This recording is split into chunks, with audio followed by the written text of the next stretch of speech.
Hoy en 678, los anuncios de Cristina y la esperable reacción hegemónica. A partir del 1 de marzo del año 2015, de este año 2015, el aumento correspondiente de las 2 aumentos anuales que tienen nuestros jubilados, nuestros pensionados y pensionadas es del 18,26%.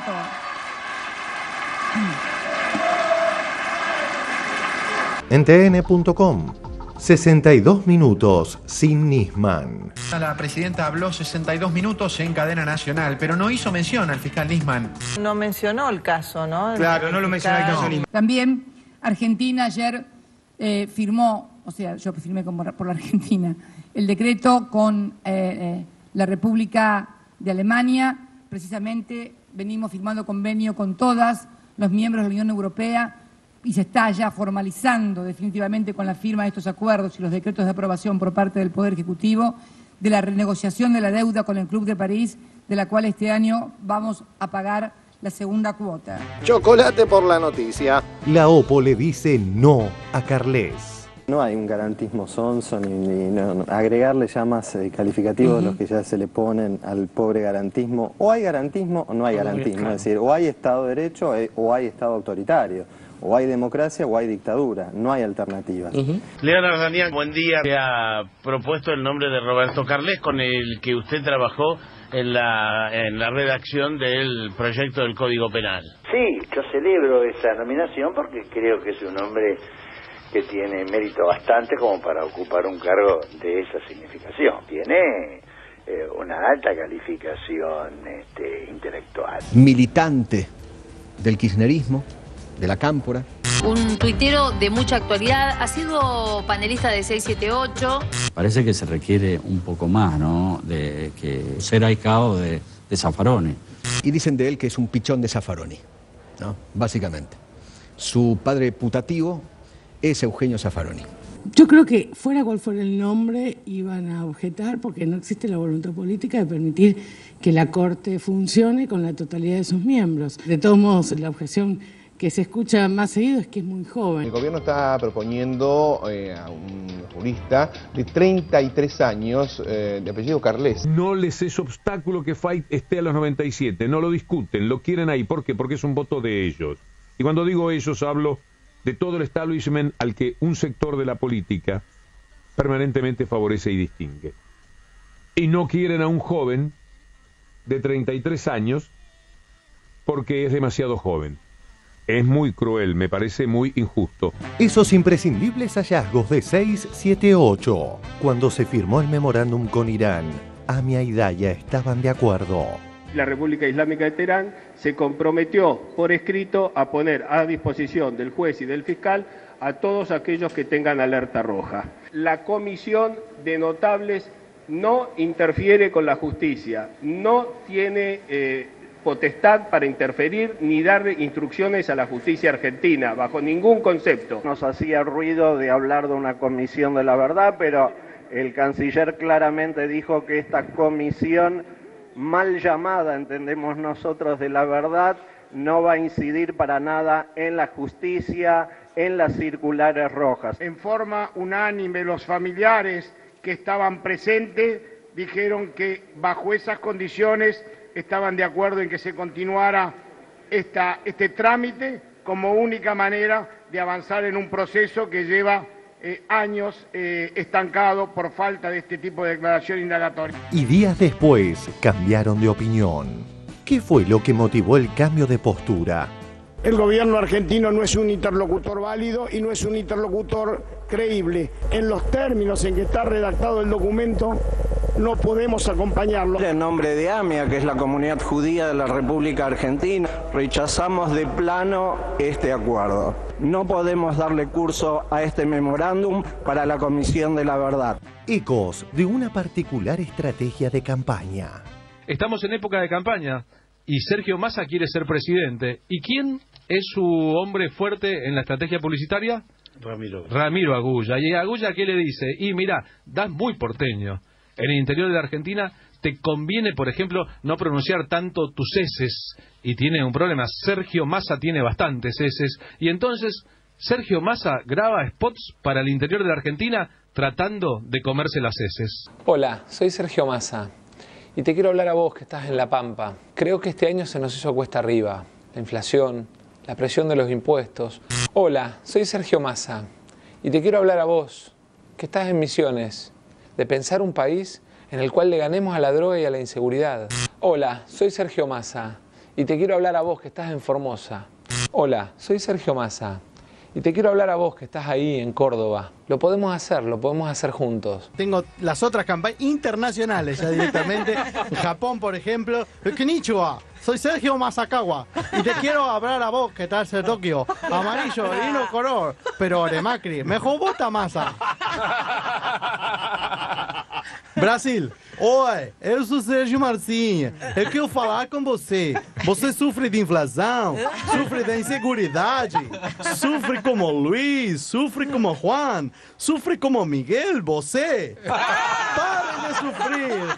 Vote o Frente Renovador. En Paraguay también hizo campaña. Hola, soy Sergio Massa Guasúpora. Y seguro que está harto de la inflación, ¿verdad? Seguro que está harto de la inseguridad, ¿verdad? Entonces vota el Frente Renovador, ¿verdad? Y mañana y sacamos este gobierno a Zarapote y Mangüí y lo mandamos a la mismísima Imperipetipeto. Y también hizo campaña para Estados Unidos. Hi, how are you? I'm Sergio Massa. Lo que usted diga, señor. Vamos a pagarle todos los buitres, señor. Como usted diga, señor. ¿Le parecería correcto votar al Frente Renovador? Un sector de la ultraderecha norteamericana quiere venir a monitorearnos. En los Estados Unidos, el senador republicano Mark Rubio ha solicitado que se forme una comisión y que se organice un viaje hacia nuestro país. No creo que se trate de una intromisión en nuestros asuntos internos. No creo que se trate de una intromisión en nuestros asuntos internos. Nisman es un asunto internacional.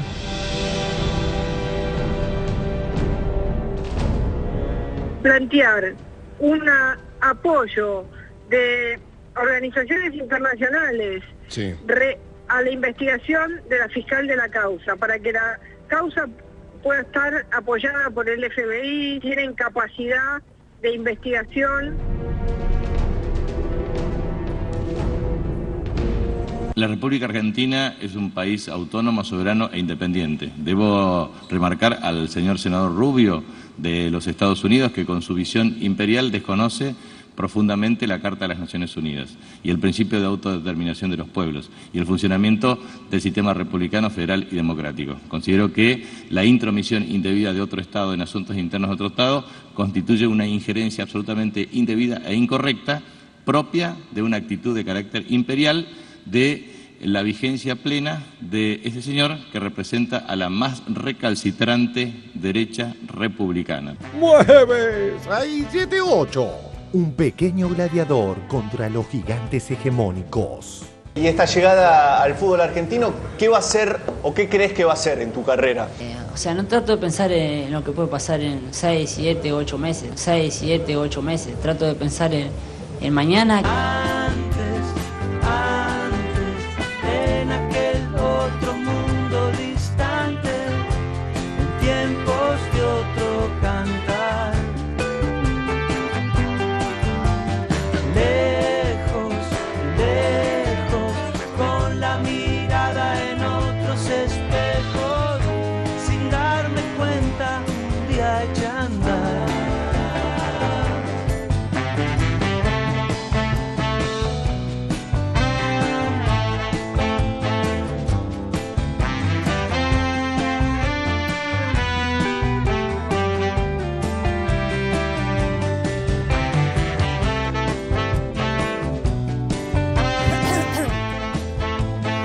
Muy buenas noches, bienvenidos aquí a 678, acá estamos en nuestra séptima temporada, señores, y vamos por muchas más, ¿eh? Por lo menos 10, 20 años más.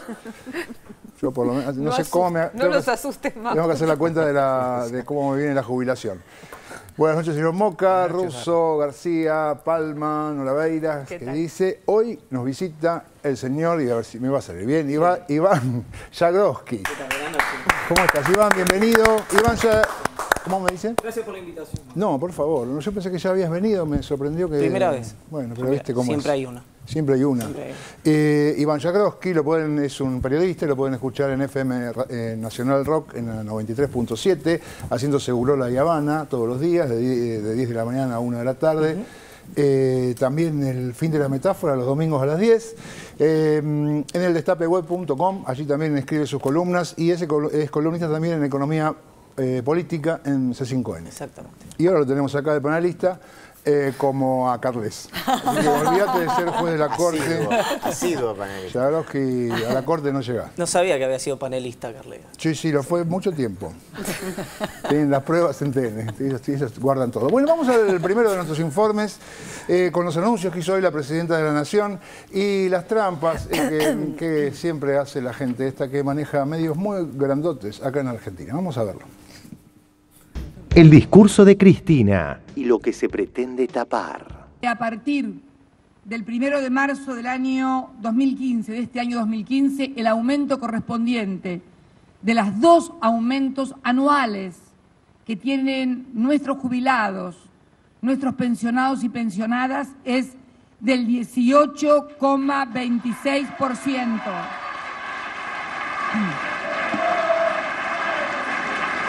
El haber jubilatorio mínimo aumentará de 3.231,63 pesos a 3.821,73. La medida va a beneficiar a 7.636.165 jubilaciones y pensiones. Esto es por la ley de movilidad, es el primer aumento del año, después en septiembre va a haber otro. Desde que se puso en marcha la ley de movilidad, que eso fue en septiembre del 2009, las jubilaciones aumentaron 368%.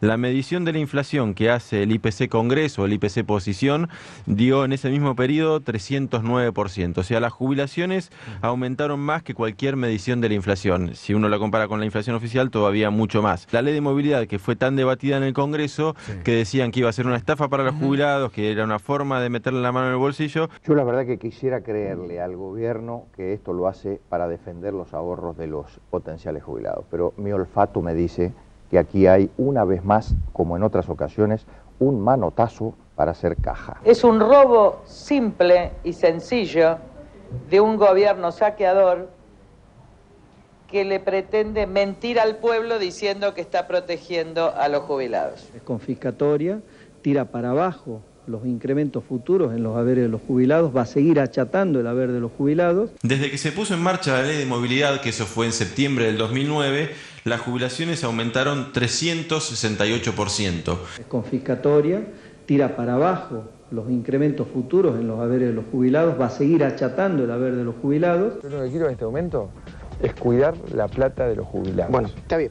Tengo un minuto más. No, como dijo el general Perón, ¿viste? No le echemos más mano a la plata de los jubilados para tapar agujeros. Terminó dando en estos 13 aumentos 368%. Este es el aumento más alto que se ha otorgado, que además lo anuncio hoy porque tengo obligación por ley de anunciarlo hoy porque se paga a partir del 1 de marzo. Que esté claro, que quede claro. Porque lo anuncio hoy. En Clarín de ayer, Cristina haría más anuncios para correrse del escándalo.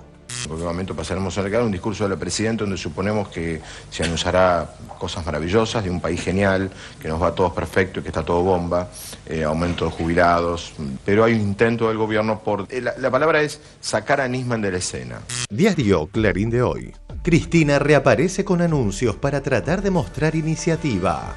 Lo anuncio hoy porque tengo obligación por ley de anunciarlo hoy, que quede claro, porque lo anuncio hoy. Somos también el país con mayor cobertura previsional de toda Latinoamérica. Esto también es un orgullo para todos los argentinos. Ocultando el fondo, los que se dicen preocupados por los abuelos y por cómo viaja la gente, optaron por chicanear. En tn.com. 62 minutos sin Nisman. La presidenta habló 62 minutos en cadena nacional, pero no hizo mención al fiscal Nisman. No mencionó el caso, ¿no? Claro, no lo mencionó el caso Nisman. Siguió sin referirse al Sin caso. referirse al caso, exactamente. Ahora. La presidenta ha entregado una pieza oratoria que hasta en algunos momentos y en algunos pasajes fue un hecho festivo.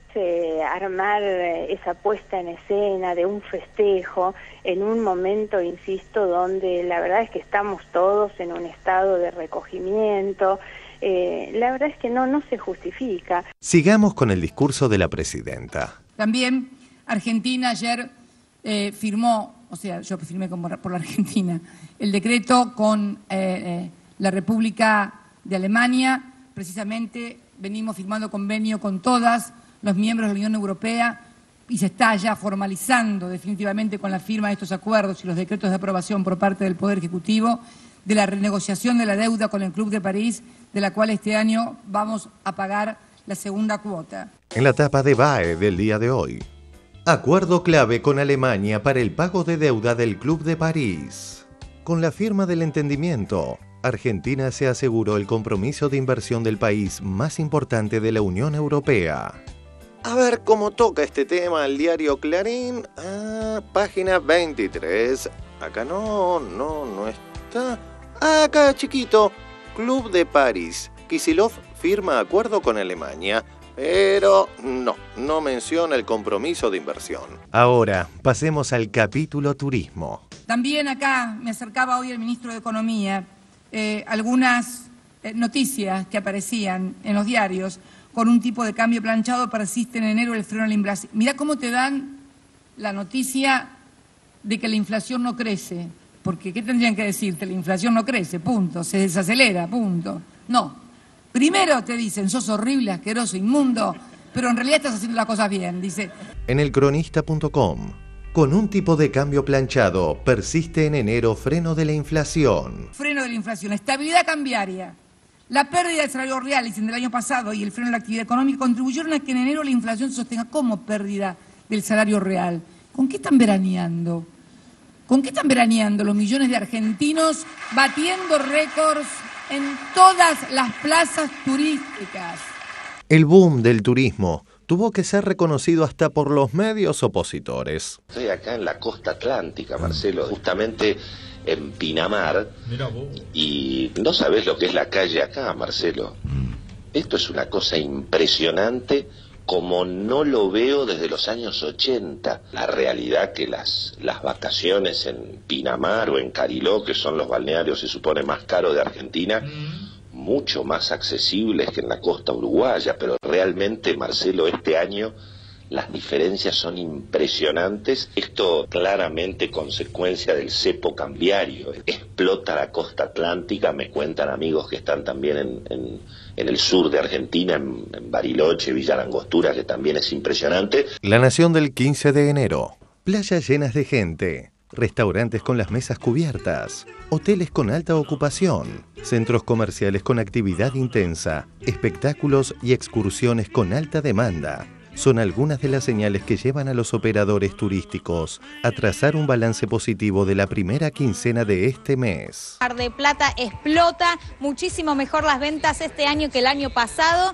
así que los teatros vienen muy bien para todos. Eso es lo que comentaban los productores teatrales. La costa atlántica, segunda quincena que arrancó con toda una explosión de turistas. En elcronista.com del 12 de enero. En la costa esperan una segunda quincena con ocupación de casi el 100%. Se observará una mayor demanda tanto en la ocupación hotelera como en el alquiler de inmuebles. Segunda quincena de enero 2015, por Ruta 2 llegaron a circular más de 2.600 autos por minuto. Mar del Plata vivió el mejor fin de semana de la temporada. Se alquiló hasta lo que no se alquilaba nunca. Fue una de las frases que retumbaron por aquí. El verano, la felicidad de millones y millones de personas en la costa, en la sierra, en las lagunas, en los ríos, en las montañas, en todos los sitios donde la Argentina tiene un paraíso, la gente está. Quizás como nunca, un verano inolvidable. Sin embargo, así pronosticaban que iba a ser la temporada de verano. En el diario La Nación del 26 de noviembre de 2014. Vacaciones en tiempos de crisis. Con este calorcito empezamos a soñar con las vacaciones. No hay tantas reservas concretas. Hay bastante incertidumbre aún ahora, a principios de diciembre, por la temporada 2015. La Nación del 15 de enero. Playas llenas de gente. Restaurantes con las mesas cubiertas. Hoteles con alta ocupación. Centros comerciales con actividad intensa. El comerciante de la costa claramente está en una situación más compleja. Pueden llegar a tener un año muy difícil. En la costa esperan una segunda quincena con ocupación de casi el 100%. No hay plaza turística que no me diga hoy que ha batido los récords, no de esta década, sino de varias décadas. Argentinos por toda la Argentina y argentinos por todo el exterior también. En la Nación del 11 de enero, el este a pleno. Los argentinos confirmaron una vez más su debilidad por las playas uruguayas en este 2015 e hicieron suya la península. Explota la costa atlántica. Esto claramente consecuencia del cepo cambiario. Verano 2015. Los argentinos coparon las playas de Chile. En Buenos Aires Herald del 2 de enero. Turistas argentinos ranquean terceros en Miami.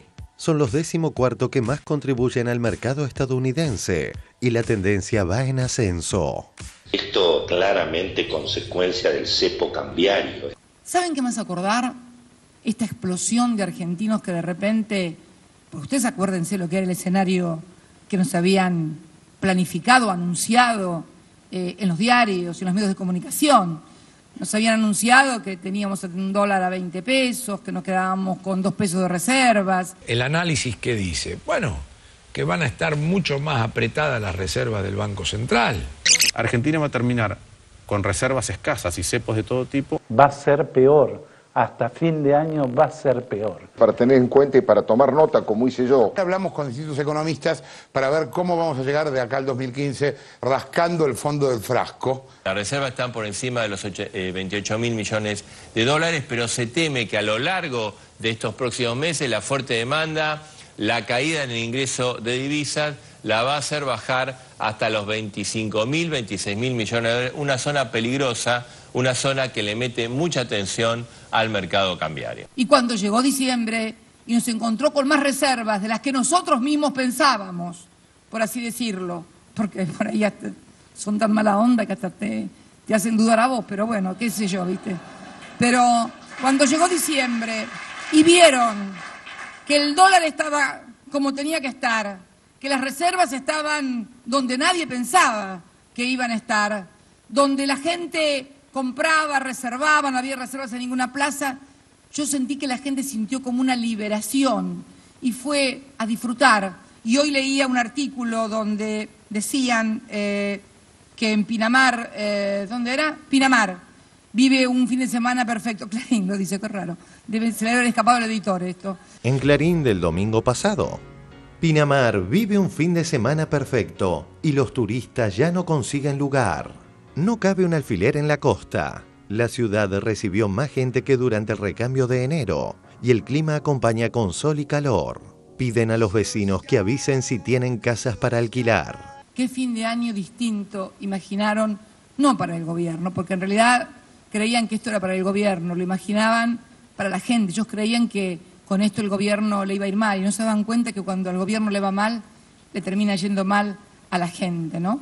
Pero bueno, afortunadamente los argentinos han tenido un fin de año que todos recuerdan tal vez como el mejor, no solamente de la última década o los últimos 10 o 11 años, sino de muchas décadas.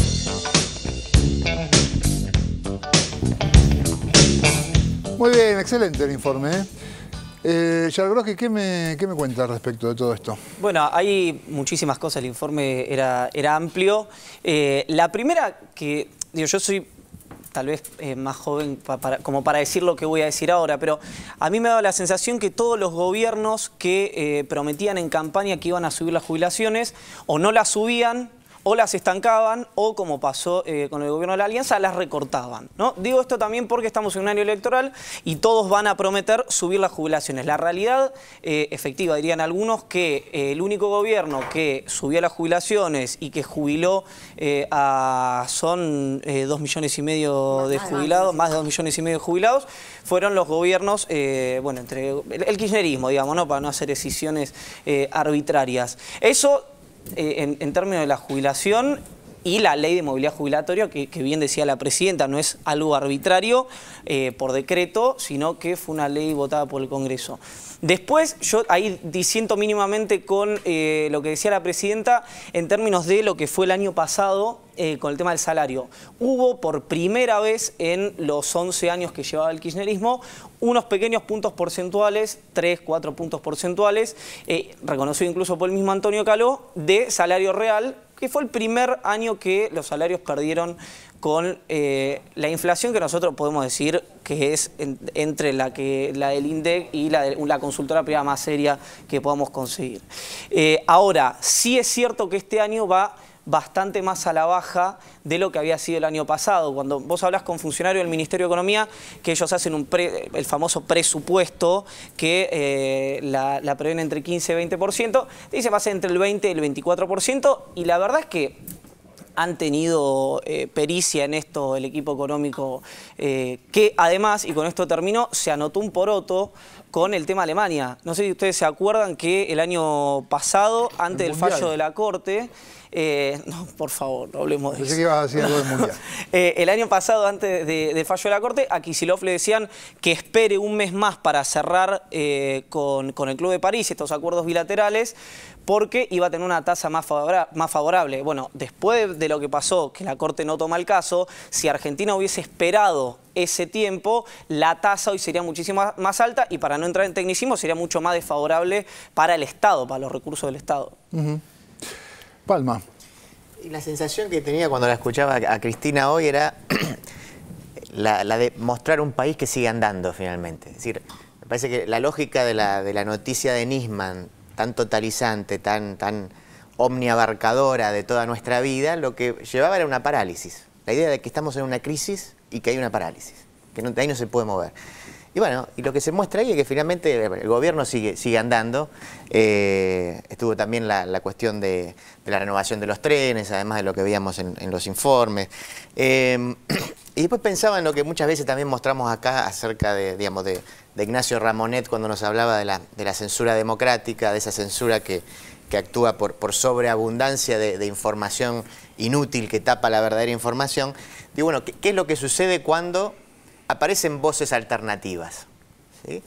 Bueno, cuando aparecen voces alternativas que no se restringen a esa censura democrática, a esa agenda impuesta por los otros, hay otra forma, o hay que reforzar esa censura. Y me parece que ese 62 minutos sin hablar de Nisman viene por ese lado. O sea, no se puede hablar de otra cosa más que eso. Pasa también mucho en las redes sociales, cuando hay algún atisbo ahí de contraagenda, aparece un grupito de call center de unos muchachitos con perfiles truchos, atacando directamente para que no se hable de otra cosa. Russo. Sí, aunque no habló de Nisman, yo creo que los que escuchamos habitualmente con atención a la presidenta, en el estado de ánimo de la presidenta estaba presente el clima que estamos viviendo. De hecho, cuando habló del acuerdo con Alemania y habló de la iniciativa de Néstor en la ONU, cuando recordó la frase "los muertos no pagan", que por otro lado algunos medios también manipularon el recuerdo de esa frase, dándole una intencionalidad que no tuvo en absoluto, porque la vinculaba con lo que está pasando en Grecia, con lo que está pasando en Europa. Y finalmente, en realidad, de lo que estaba hablando fue de derechos sociales, en buena parte del discurso, y eso yo creo que en buena parte de los ataques, de los motivos reales de los ataques a este proyecto político, lo que subyace es precisamente eso. En Europa se está hablando de un nuevo New Deal paneuropeo. Esto es lo que están reclamando los países europeos del sur. Y me parece que finalmente, si uno desmaleza los ataques que por cierto son muy complicados, y ese es otro tramo del discurso que tal vez lo veamos, me parece que tiene que ver con eso, con la concreción de estas cosas, de estos logros, de derechos sociales y de cómo va la temporada, que tampoco es que la temporada vaya bien porque acá es porque no pasa nada. Todos sabemos que llegamos a fin de año con problemas. Funcionó muy bien el Ahora 12, por ejemplo, mucha de la gente, o sea, se tomaron medidas anticíclicas, el swap con China funcionó bien, o sea, hubo gestión para llegar a este verano con la gente, con mucha gente disfrutando de vacaciones. ¿Cintia? Sí, estaba pensando que además la presidenta hay un intento de callarla, porque cuando habla, ¿no? Cuando no habla se le pide que hable, y cuando habla se la critica porque habla. Y esta asociación de magistrados que le pidió a la presidenta no intromisión, y Cristina planteó y hasta planteó la cuestión de la libertad de expresión, ¿no? Y el derecho a expresarse de ella y la idea de que no la van a callar. Pero vos fíjate, en ese título, 62 minutos sin Nisman que pone TN en sus portales, en la bajada habla de que Cristina hablaba en un clima de jolgorio. Entonces, no solamente sino que ellos se arrogan el derecho de interpretar, ¿no?, el estado de ánimo, un poco en este sentido que vos decías, Sandra, de que en un clima de jolgorio, además no mencionó a Nisman. Me imagino que tiene que ver con que la muletilla del Grupo Clarín siempre ha sido, frente a los anuncios presidenciales y frente a las inversiones de políticas públicas, hablar de que se está tocando la plata de los jubilados.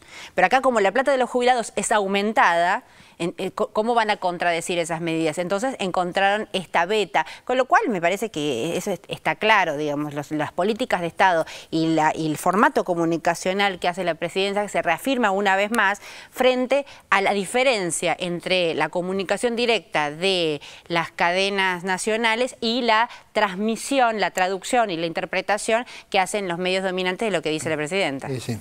Vamos a ir a otro informe que tiene que ver con la oposición versus Carles, el hombre que trabajó aquí mucho tiempo en 678. Vamos a verlo. Roberto Carles, propuesto para la Corte Suprema. La oposición analizó 5 minutos el tema y lo rechazó. Al final parece que convalidamos un poco esta idea de que robar sale gratis y que da lo mismo. Entre 2007 y 2012, 5 años, la población carcelaria total de la Argentina se incrementó en un 18%. ¿Sí? Esto significa 10.000 presos más. Del total de la población carcelaria de la Argentina, aproximadamente el 60% son presos sin condena. Es decir, personas que deberían estar en libertad y no están. Entonces, esta idea de la puerta giratoria, yo quiero que alguien de verdad me explique, y es una cuestión absolutamente falsa, un debate que no podemos convalidar desde ningún punto de vista. Robar lo que sea no sale gratis. Tenemos las cárceles llenas de delincuentes contra la propiedad o de presuntos delincuentes, porque en su mayoría son personas inocentes. Y nos pasamos también discutiendo en el mismo lenguaje que nos proponen. Nos pasamos discutiendo las penas. Yo llevo más de un mes aclarando que si se baja la pena de la trata, si se sube la pena de la trata, y nadie pone sobre la mesa que la trata de personas es un delito imposible de cometer sin participación de organizaciones, ya sean fuerzas de seguridad o responsables funcionarios públicos. Es imposible desplazar gente alegremente de una provincia a la otra o dentro y fuera del país sin ningún tipo de complicidad mayor. Leonardo Daniel, buen día. Se ha propuesto el nombre de Roberto Carles, con el que usted trabajó en la redacción del proyecto del Código Penal. Sí, yo celebro esa nominación porque creo que es un hombre que tiene mérito bastante como para ocupar un cargo de esa significación. Tiene una alta calificación intelectual, una carrera y unos méritos académicos infrecuentes en gente tan joven. No sé si en este caso no es una condición más que razonable frente al panorama legislativo que Argentina tiene. Estamos con un nuevo Código Civil que acaba de entrar en vigor, estamos con un anteproyecto del Código Penal que se transformará en tal, es decir, leyes nuevas que demandan miradas generacionales nuevas. Pero no va a tardar en llegar el otro cuestionamiento, el de fondo. Es un candidato zafaronista.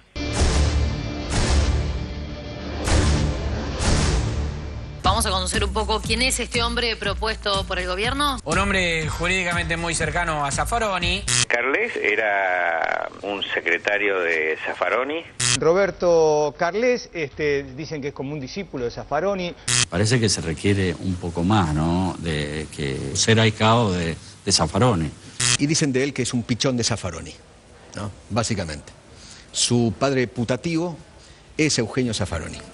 Sí, claro, él es un discípulo de Zaffaroni, pero ser discípulo de Zaffaroni a mí me parece que en todo caso es meritorio y no lo contrario. Está en línea Jorge Aguat, que es fiscal general al frente de la Procuraduría de Crímenes contra la Humanidad. ¿Qué análisis puede hacer de la propuesta del Poder Ejecutivo de Roberto Carles? El único análisis que nos corresponde hacer, a cualquier ciudadano estamos hablando, ¿no?, es que si reúne las condiciones para ser ministro de la Corte, con los antecedentes que tiene, me parece que son más que suficientes. A los hombres hay que conocerlos por su historia, y la historia de él lo legitima absolutamente para el cargo que aspira. Una persona seria, estudiosa, y bueno, ahora tiene otra característica, que es esta de ser propuesto como ministro de la Corte por la presidenta.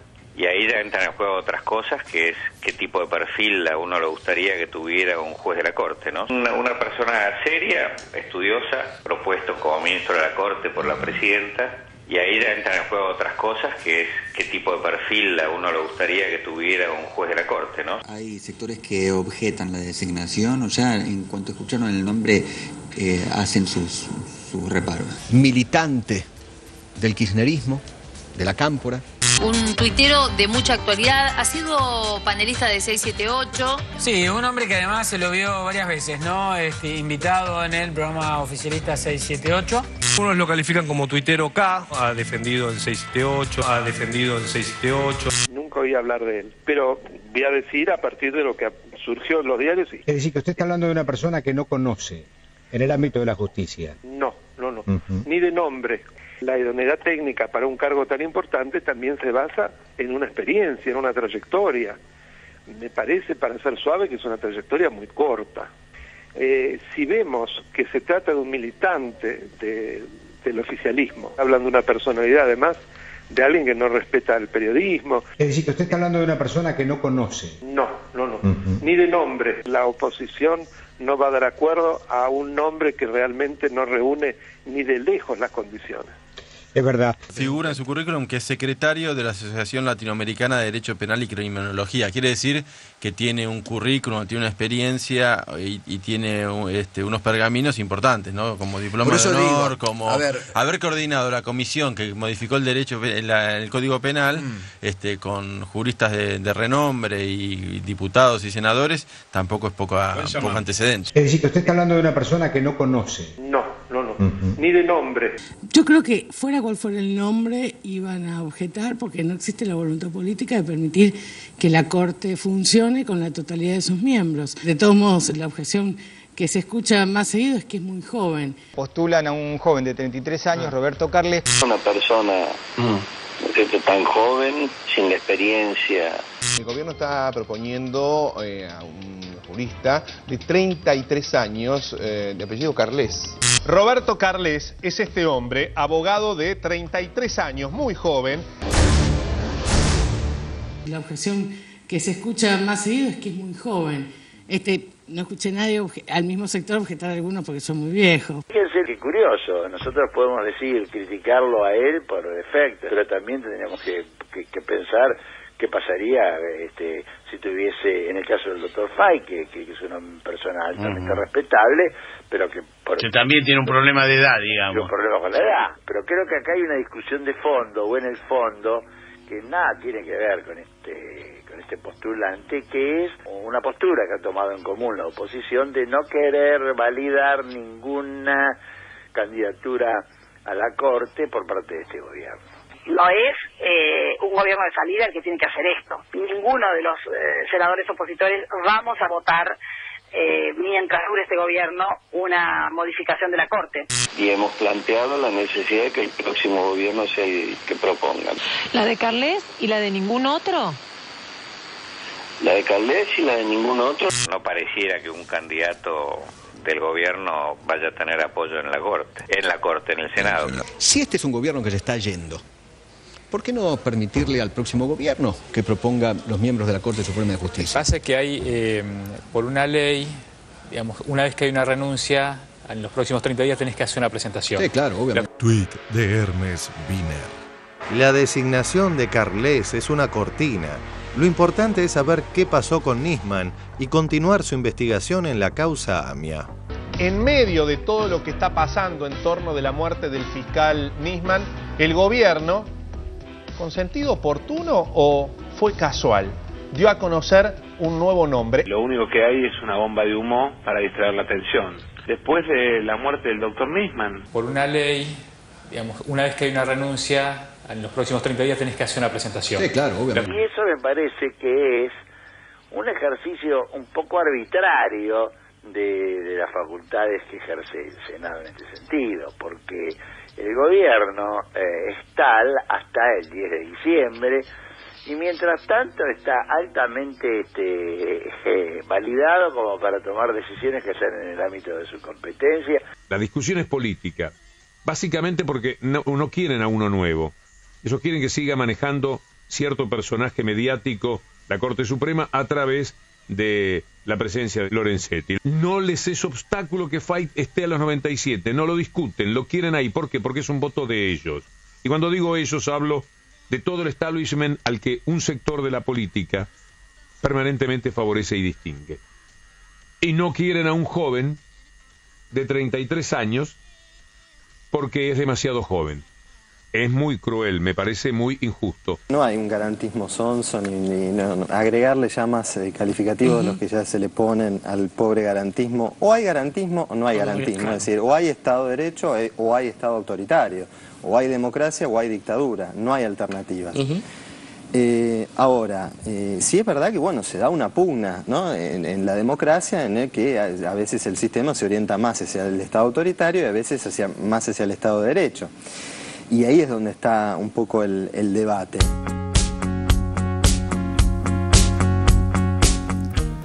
Muy bien, a mí me pone un poco nervioso el diputado Pinedo porque esta semana lo escuché en el programa de Sloto Viazda, ¿cómo se llama? En Palabras Más, Palabras Menos, diciendo, nosotros denunciamos a Gil Carbó por kirchnerista.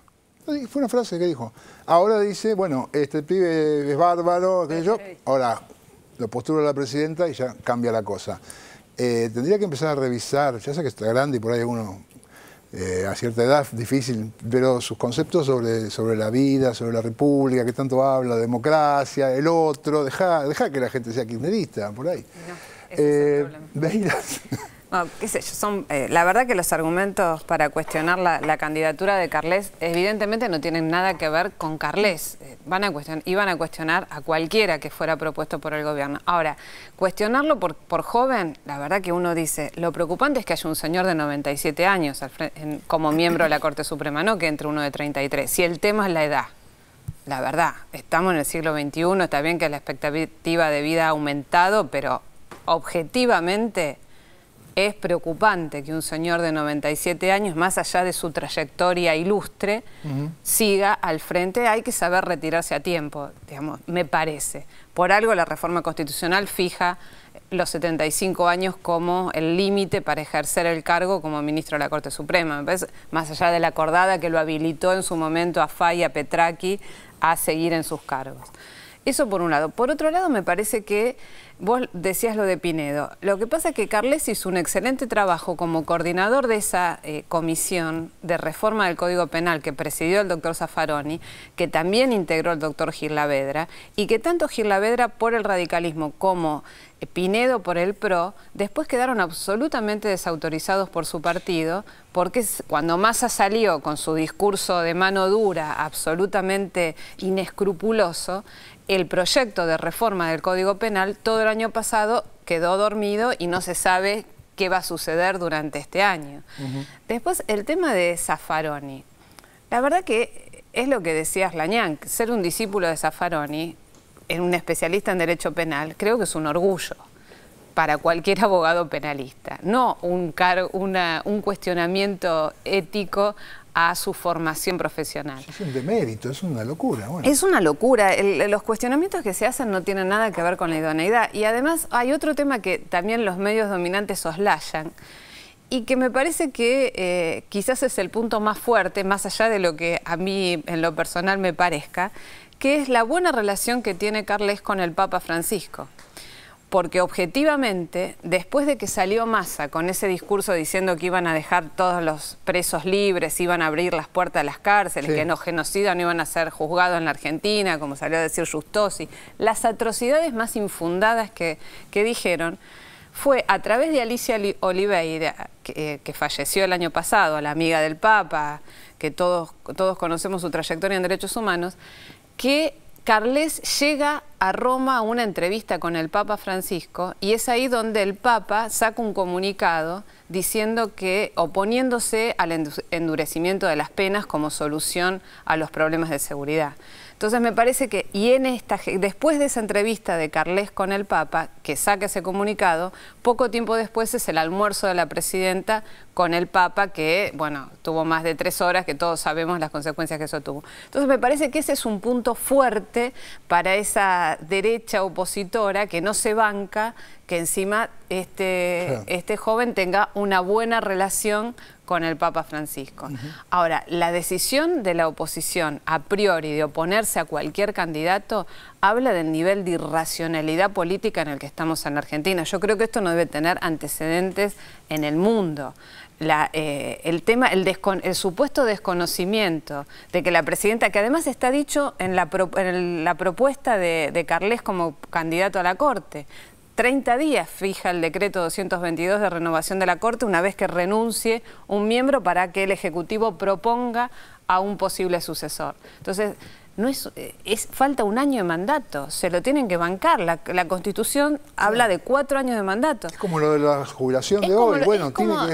El país funciona. Claro. Entonces me parece que, y además relacionar esto con la desgraciada muerte de Nisman, es de un nivel de perversión en el cual, como decía Sandra la semana pasada, lo que prima es la confusión. Entonces todo lo que hace el oficialismo es para deslindarse de su responsabilidad en la muerte de Nisman. Es horroroso el manejo que hacen, la verdad.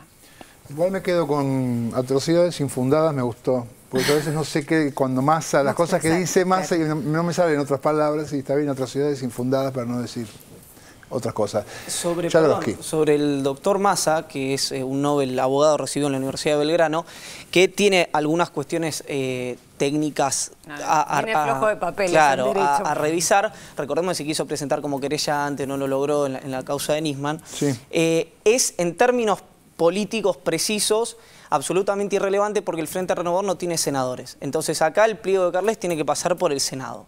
Ese es un punto. El otro punto en términos de la edad, si yo no hago mal la cuenta, que la estaba haciendo recién, le puedo estar errando, Gil Lavedra juzga a las juntas a los 35 años. Insisto, le puedo estar errando, es una cuenta que estaba haciendo recién. Insisto, esto en términos de la edad. Tercero, la relación con el Papa Francisco, 21 y 22 no me acuerdo si fue de diciembre, si alguno se acuerda, organizó un encuentro que el propio Carles se cargó al hombro con 5 organizaciones internacionales de derecho penal y criminología en Roma, con la presencia del Papa Francisco, y los únicos 2 argentinos que estuvieron ahí fueron Raúl Zaffaroni y el mismo Roberto Manuel Carles. Otro dato más, están preocupados por si llega a ser ministro de la Corte, que esté hasta los 75 años como dicta la Constitución. No estuvieron así de preocupados cuando el fallo Fait, como decía Nora, lo dejó a Fait estar hasta los 97, a Petraki hasta su fallecimiento desgraciado el año pasado. Carles se opone a esa cuasi perpetuidad en la Corte, podemos decir hasta los 75 años, si vos tenés 33 son 42 años en la Corte, la verdad es un tiempo importante. Él plantea que tiene que haber un límite para los ministros de la Corte, ¿no? 10, 12, 15 años, pero abre esa discusión a que quienes llegan a la Corte Suprema no se convierta en una casta, porque a fin de cuentas es el único, realmente, del Estado, el único poder permanente. Tercero, o cuarto, ya me olvidé, pero la relación con el poder político. no quieren que sea, suponete, kirchnerista, ¿no? Que Carles tiene una simpatía por este gobierno, pero empezó militando con Raúl Alfonsín, que fue de hecho con quien él tiene su foto cuando le entrega el título. Si la Corte Suprema o el Poder Judicial tiene que ser independiente, que para mí ya la independencia judicial durante el año pasado y hizo las valijas y ya nos dimos todos cuenta, no vuelve más y que siempre fue mentira, pero suponiendo que abracemos esa teoría, ¿por qué el próximo gobierno, y no este que le quedan 11 meses de mandato, al kirchnerismo con el apellido Kirchner le quedan 11 meses de mandato y chau picho? Si Carles llega a ser nombrado ministro, sería, según la lógica que maneja la oposición, el tipo más independiente del poder político, que es lo que reclama esa misma oposición, que a mí, sinceramente, en su momento me dio mucha pena cómo los velaron parados a dos tipos que a mí me parecen importantes en el cuadro opositor, como Federico Pinedo y Ricardo Gilavera. Estaba también Barbagelata en esa comisión, más Julián Álvarez. El socialismo no la desautorizó, creo que fue lo único sensato que hizo Binen en los últimos El socialismo fue el único partido ahí que no la desautoriza. Porque siempre cuando se reclama el diálogo, el consenso, en ese momento había llegado a algo realmente para sacarse el sombrero y para aplaudir de pie. Una comisión con juristas notables, con un coordinador joven, con todos los partidos políticos y, bueno, lo que ya sabemos, cómo irrumpió el doctor Massa con el discurso de demagogia punitiva, bueno, y aparte con falacia, ¿no?, en torno a lo que era el texto del código. ¿Esa fue la junta la que salió a juntar firmas, Massa? Claro. Sí. Sale a juntar firmas contra el Código Penal. Se opone antes de conocer el proyecto. Claro, antes de conocer el proyecto salió a juntar firmas. El tema es que obturan el debate, esto que decía Gerardo Morales, cortito, pero digo, ni este ni ningún otro, ¿no? Entonces me parece que lo que hay, la reforma del Código Penal, la reforma del Código Procesal Penal, son cuestiones de Estado que hacen a la democracia y que necesitan un debate. La oposición se ha levantado del recinto para debatir. Recordemos a la diputada Di Tulio diciéndole, siéntense y quédense acá a dar el debate. Están cumpliendo ese mandato de delegación mediática de sus representaciones. Y me parece que es eso, ¿no? No importa Carles, no importa los méritos o desméritos de Carles. Importa que no sea en este gobierno porque lo que no quieren hacer es dar el debate que este gobierno ha dado permanentemente. Un dato más, la Corte Suprema tiene dos civilistas como son Hayton y Lorenzetti, un derecho público que es Fait, un constitucionalista, si querés que es Maqueda, y falta el tipo que ahí esté poniendo la lógica del derecho penal, el derecho criminal, que es Carles, digamos. Claro. Si se hubiese especializado otro, sería otro.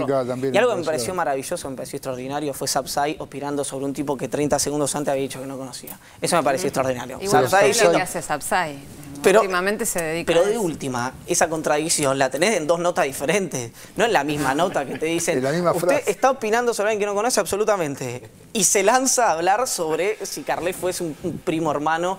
Eso me pareció notable. A ver, Moca. Perdón. Sí, a mí me parece que el punto que explica, que organiza todo este enjambre que estamos viendo, gente que dice, por ejemplo, no vamos a votar a nadie que proponga el gobierno y ahora se detiene a explicar por qué no lo va a votar a Carles. Esa opinión ya o modificás tu anterior estrategia y decís estoy dispuesto a votar a alguien y entonces impugno a Carles porque Carles es kirchnerista, camporista, vas adquiriendo un poquito de coherencia. Pero no es el problema la coherencia, el problema es el clima y esto tiene mucho que ver con el bloque anterior también. Lo único que explica todo este carnaval es que hay un conjunto dentro de esta sociedad, un conjunto, por supuesto no es masivo, pero es muy poderoso, un bloque político de esta sociedad, que quiere que la Argentina recorra el año 2015, algunos incluso creen que no hay que recorrer el año 2015 y que hay que proceder de facto, como procedieron en otras épocas. Asís lo semantizó. Asís y hace poco lo puso Luis Alberto Romero, un poco más elegante que Asís, porque Asís es un poco menos académico, digamos así, que Luis Alberto Romero. Pero el punto es ese, porque se discute si la Presidenta habla del aumento jubilatorio y de la política ferroviaria y de la transformación de los trenes, y dice, ¿cómo hace todo eso y no habla de Nisman? Cuando se habla del tema de Carles, reaparece el fantasma de Nisman, pero además está todo envuelto en una cuestión que es absolutamente de estrategia ilegal de la oposición, porque la oposición se niega que se cumplan las leyes en materia de cómo se debe proceder cuando un miembro de la Corte Suprema sale de la Corte Suprema. Esto envuelto en un discurso republicano y en la necesidad de defender el Estado de Derecho. Digo, hay algunas cosas que tienen olor a la tradición más golpista de la Argentina, que en este caso está enarbolada con un discurso que busca sutilezas, que dice, bueno, estamos en una crisis, ¿por qué no adelantamos los tiempos? Y me parece que, termino con esto, ¿no? La intervención de la Presidenta de hoy es una intervención de un profundo sentido normalizador, tranquilizador. Vamos a trabajar mejor en el esclarecimiento de lo que ocurrió con Nisman y en el esclarecimiento no solo de lo que ocurrió con Nisman, sino de cómo se fraguó esa denuncia perversa, antidemocrática que agitó el desaparecido Nisman. También hay que aclarar eso. Estamos frente a una necesidad de la democracia, no solo de aclarar cómo murió Nisman, sino cómo se les ocurrió, a quién se le ocurrió y por qué se le ocurrió hacer esa infame denuncia contra la Presidenta de la República y cuadros políticos decisivos de la Argentina. Eso lo vamos a hacer mejor si los argentinos estamos tranquilos, si nos vamos bien de vacaciones, si descansamos, si no pensamos que se acaba el mundo, si vemos cómo los jubilados cobran más, cómo el tren Sarmiento, el tren Mitre empieza a tener una cara más a la altura de lo que es un país como la Argentina, lo vamos a resolver mejor. No lo vamos a resolver si nos dejamos envolver por la parafernalia de mentiras, de versiones y de construcción de escenas policiales que están incidiendo en este momento. No, dos cositas en realidad con respecto a las críticas a Carles, a la postulación de Carles. Una también hace referencia al tema de que no tiene carrera judicial. Hay una interesante nota publicada por el doctor Zaffaroni en Infojus que hace referencia a que otros miembros de la Corte Suprema, no lo nombra, pero en alusión evidente al presidente de la Corte Suprema, el doctor Lorenzetti, tampoco tenía carrera judicial antes de ser integrante de la Corte Suprema, actual presidente de la Corte Suprema. Es decir que no es un argumento, o por lo menos es un argumento absolutamente tendencioso con la intención de descalificar a Carles. Y por otro lado, lo de Sapsay, la irrelevancia de sus argumentos, opinando sobre lo que desconoce, pero en realidad se agarra de un comunicado que sacó Massa, criticando la postulación de Carles, donde dice qué se puede esperar de un gobierno que postula como candidato a integrante de la Corte Suprema a alguien que llamó cabeza de termo a un periodista. Esto está escrito. Bueno, Graciela Ocaña, tuiteó, no me lo acuerdo de memoria, pero dijo algo como alguien que defiende la delincuencia. ¿Cómo van a postular a alguien que defiende la delincuencia o que defiende a los delincuentes? Bueno, lo explicó Carles en el adelanto acá en el programa, ¿no? Como si ser garantista es un sinónimo de... No, te acusan de eso, vos sos garantista y es un... No, respetar las leyes. El problema es cuando las leyes están en contra de lo que uno piensa, es un problema. Sapsay es quien cuestionaba el título de abogada de la presidenta, ¿no? Y no lo había ido a buscar a La Plata porque no tenía tiempo. No. Sí, y Graciela Ocaña hizo alguna vez campaña cuando tenía otra posición política en defensa de la racionalidad jurídica y en contra de la demagogia punitiva, pero se tira todo. En un momento así no importa el pasado, la historia, el prestigio, nada. Se juega y se juega. Y más así decía cabeza de termo, cabeza de termo. Cabeza de termo. Para Córdoba ya de termo. Depende de la provincia. Depende de la provincia. Hay provincias que toman con mate, así que el termo no... Si se hubiesen tomado el trabajo de leer, además que Carles explicó lo que es la termocefalia, ¿no? Esta imposibilidad de salir de un razonamiento binario que empobrece cualquier tipo de análisis. No, le quedó el cabeza de termo y ya la termocefalia era demasiado sofisticado. Chicos, vamos a hacer un corte. Al regreso vamos a estar hablando sobre el discurso que dio hoy la Presidenta y sobre todo en la parte de la libertad de expresión. Y lo vimos al principio, este sector de la derecha norteamericana que quiere venir acá a revisarnos las cosas a la Argentina. Las cosas. Vamos a ver qué cosas. Hacemos un corte y ya venimos. En este verano queremos que anotes una fecha muy importante. Puede quedar en tu historia como el día en que el sueño de tu casa propia se hizo realidad. Es el 6 de febrero. Ese día, en Mar del Plata, Lotería Nacional realizará un nuevo sorteo de créditos hipotecarios Procrear. Todavía estás a tiempo de inscribirte. Tenés tiempo hasta el 1 de febrero. En esta oportunidad, podés anotarte para obtener un crédito para la construcción en tu terreno, refacción, ampliación, terminación de tu casa o compra de terreno y construcción. Hay un crédito pensado para vos. Entrá ya en www.procrear.anses.gov.ar. No dejes que pase esta oportunidad, porque no hay nada más lindo que llegar a tu casa.